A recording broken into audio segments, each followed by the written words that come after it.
It's amazing po itong modern ways of communication. Imagine we can be watched all over the world. Thank you, O Lord, for making this possible. Naalala ko po, when we were, nauso na yung mga cable TV, nung panahon namin yung TV talagang di roscas. Pag nagbababa pa yung vertical, ang hirap po, black and white. Pero masaya po mag-TV noon kasi pati mga kapitbahay kami nakikipanood. Nasa labas nga lang, nasa balcony. Wala kami sa orchestra. Pero pag sinarado na nila yung kurtina, tapos na po yung show. Mga ganun po ba? You remember those simple times. And I remember, there was a time, 20 years ago, nauso na yung mga satellite TV. At meron kong nadinig noon, you get this dish, satellite dish, you can get all the channels all over the world. Imagine. Ang maganda pa, mura, 4,000 pesos. You can have free access na raw. Eh di naniwala kami. Punta kami sa Raon. Nandun nga, 4,000. Adi, masaya kami nung binayaran na. Sabi ng kwan, pero alam nyo sir, para ma-pick up nyo yung satellite na yon, kaya dapat nakadirect yung dish na yan, kailangan ho nyo ng telescope. Yung telescope po ay 20,000 para mahanap nyo kung nasaan yung satellite na yun. Yung pala, akala namin, wow, freelance na, okay na. Paalaala po ni Lord sa atin ngayon, wala pong shortcut. No shortcuts, please.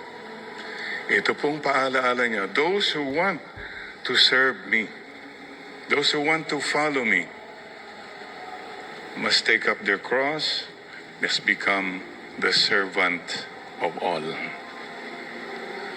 Kasi po, marami po ang nangyayari. For example, para makapag-serve, public servant, shortcut po eh. Dadaanin sa pera, nakapwesto na, hindi lang shortcut, ginagawa pong, ano tawag doon, anong English na, you short chains. You short chains the people. Kasi in business service, marami ka namang chains pala na self-service. Mga kapatid, reading the gospel today, I was saying, oh God, marami pa akong dapat matutunan about true service. For example, the first part, what do you wish me to do for you? And mga James, John, the sons of Zebedee, came to Jesus. Pabulong pa, Lord, kung pwede lang sana, isa sa amin, on your right, on your left, in your kingdom. Position. Humihingi na ng appointment, hindi pa nakakasunod. Ito po ang napakapangit when we look at service na dapat may posisyon. Actually, you don't have to have a position to do your mission.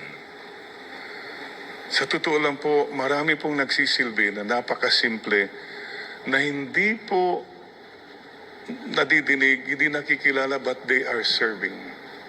Today, may I ask you to look into your life. Yung mga taong tumutulong sa iyo, kapatid, tumutulong sa atin, na hindi man lang natin na-acknowledge kung minsan. They are the ones who truly serve. Mayroon ngang hugot line, yung doormat sa door. Alam niyo yung doormat, yung apakan, di ba? Sabi niya, mabuti ka pa door. Ikaw, hinihintay, kinakatukan, hinihintay na mapagbigyan. Yung nandiyan ka lang, palagi kanilang, ikaw ang kanilang nakikita. Ako nandito, inaapakan lang. Inaapak-apakan lang.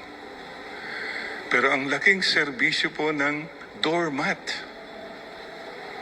Sino mga doormat sa buhay mo, kapatid? People you don't even appreciate many times. Sila po ang dakila. Those who serve quietly, they serve it best. Today, paalaala po ni Lord sa atin, focus on the mission, not the position. At dan po ang nagiging dahilan, ito nga po nangyari. Nadinig ng mga iba, aba, sip-sip pala itong dalawa, nagpapalakas. Anong nangyari? Nagalit na siya. Yun na po yung infighting, envy in any organization. Ito na po, pati sa bayan natin. Kasi gusto lahat mag-serve. And see what happens? Divisions. Sana po, let not our positions, our status become an obstacle to true service. Today too, the Lord tells us, gusto mong maging the greatest, you must be the servant of all. Service. Service. Sa totoo lang po, sa lahat po na nag-file ng COC, Certificate of Candidacy for 2022 elections. Tapos na po eh. Please remember, learn. Remember again, you are public servants.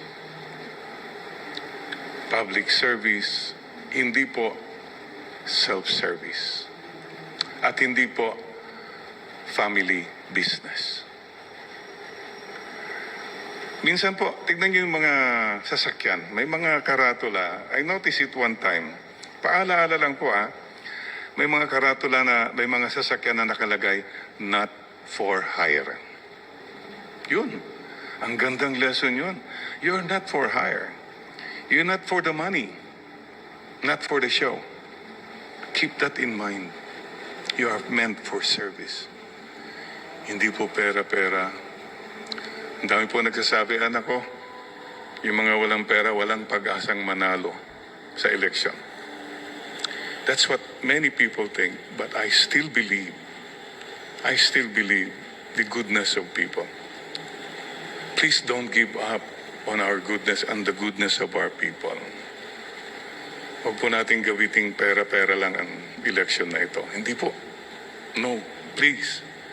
Let's prove the world that we are made of better stuff. Number 2, nakakita na ba kayo nakalagay doon? Public utility vehicle. Yan po, public use. Ibig sabihin, for the use of the public. Open for all. Tapos, mayroon namang nakalagay dyan, for official use. Also, only pala. Pero ginagamit nila kung ano-ano, kung saan-saan. Public utility, sa government thing, pero naging personal. For official use only. Marami, dapat ilagay na lang for official use also. Pagkatapos ng family use. Mayroon pa akong nakita po sa tricycle naman. May baboy sa sidecar. Di okay lang. Pero nung tinignan ko yung karatula, ang nakalagay, boar for hire. Alam po nyo yung mga male na mga baboy na, for reproduction. Kaya lang, ang spelling hindi B-O-A-R, nakalagay doon, B-O-R-E. Boar for hire. Sabi ko, ang dami mga, maraming messages sa atin po lahat. But the one that really struck me most, when I saw on a vehicle, mabagal po siya and the sign was very simple. This too shall pass. Ibig sabihin, makaka-overtake din ito someday. But the message is so clear for all of us. Everything is passing. Lahat that we have, yung honor, yung posisyon na yan, kaya mawawala rin yan Nobody stays on top forever. And don't forget our date with eternity. But we have to pass through death. That's where it ends. All roads lead to the grave and beyond. Sisters and brothers, paalaala po, what does it profit you and me? We gain the whole world and in the end, we lose our soul. So mga kapatid, ito pong na-realize ko minsan, meron kaming reunion sa seminaryo. Wow, parang assembly reunion eh. So pagkatapos nun, after breakfast, picture taking. Lahat kami nandun na picture taking. Nakahilera na, nandun, ang ganda na. Oh, naka-smile na kami. Nung magkuganda, sabi niya, wait, sandali lang. May tumakbo. Pinutol niya yung may branch na nakaganon. Pinutol niya. Nakakasira kasi ng view. Sabi namin, my God, that plant has been there for years, trying to grow. And in one instant, for a 5-minute photo opportunity, somebody killed it. Just for a photo op. You know, it hit me hard. Sabi ko, remember, lahat tayo, public servants especially, do not kill the institutions that were there before you and will be there long after you are gone. Let's not disrespect them and don't kill the hopes and dreams of people. Wag po sana. We are all just passing by. Please remember that. And the final question at the end of our lives is this: did I fill the world with love? Did I fill the world with love? Did I make this a better world because I passed by? Anong iiwanan ko when I leave this world? Mga basura ko? Mga sinira ko? Yung ba? Please remember, our life is meant for service. Sabi nga po nila, service is the rent you pay for being in this world. O may iba dyan, di pa nagre-rent, di pa nagbabayad. Judith, it's time for you. Payback time. Serve this world, serve the earth, serve the people. That's our rent.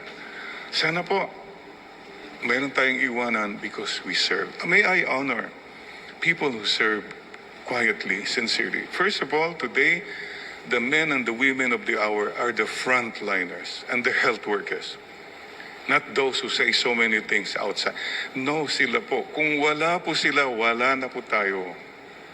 So, thank you, frontliners, health workers. Maraming salamat po. And all those essential workers. We honor those who sacrifice their lives, even so that others may live. That is the key word po sa buhay natin. Sacrifice. Service, sacrifice. What have you sacrificed?